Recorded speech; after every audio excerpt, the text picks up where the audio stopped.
জয় শ্রীকৃষ্ণ বন্ধুরা।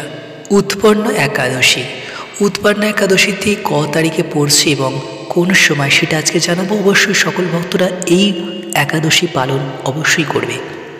আগামী 15ই নভেম্বর শনিবার 2025, 28শে কার্তিক 1432 বঙ্গাব্দ, কৃষ্ণ একাদশী, শুভ উৎপন্ন একাদশীর ব্রত উপবাস। এই একাদশী ব্রত সবাই পালন করবেন এবং অন্যকে এই একাদশী ব্রত পালনে উৎসাহিত করবেন এবং আপনার এই মনুষ্য জীবনকে আরও উৎসাহিত করে সুন্দর করবেন। জানাবো একাদশীর সংকল্প মন্ত্র। একাদশী দিন ভগবান কৃষ্ণের সম্মুখে আমরা অবশ্যই সংকল্প নেব। একাদশ্যাম নিরাহারা স্থিতা অহং অপরেহনি ভক্ষয়ামি পুণ্ডরীকাক্ষ শরণং মে ভবচ্যুত।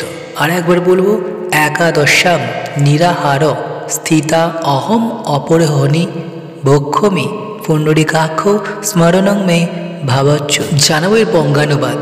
হে পুণ্ডরীকাক্ষ, হে অচ্যুত, একাদশী দিন উপবাস থেকে এই ব্রত পালনের উদ্দেশ্যে আমি আপনার শরণাপন্ন হচ্ছি। এটি হচ্ছে এর বাংলানুবাদ।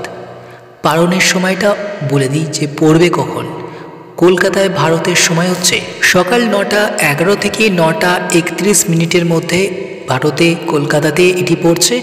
এই উৎপন্ন একাদশী পালনের সময় রয়েছে মাত্র 20 মিনিটের মধ্যে। আমরা সবাই নির্দিষ্ট সময়ের মধ্যে কিন্তু পালন করে নেবেন এই উৎপন্ন একাদশী। ভক্তরা জানাবো একাদশীর পালন মন্ত্র।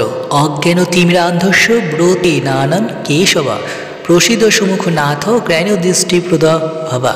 আরেকবার জানাবো, অজ্ঞান তিমিরান্ধস্য ব্রতে নানেন কেশবা প্রসিদ্ধ সুমুখ নাথ জ্ঞান দৃষ্টি প্রদ ভবা। এর অনুবাদ হচ্ছে, হে কেশব, আমি অজ্ঞানরূপ অন্ধকারে নিমজ্জিত আছি। হে নাথ, এই ব্রত দ্বারা আমার প্রতি প্রসন্ন হয়ে আমাকে জ্ঞান চক্ষু প্রদান করুন।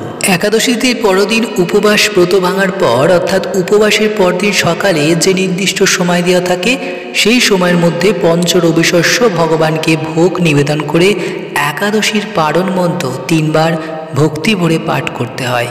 এরপর প্রসাদ গ্রহণ করে পালন করা একান্তভাবে দরকার, নতুবা একাদশীর পূর্ণ ফল লাভ হবে না।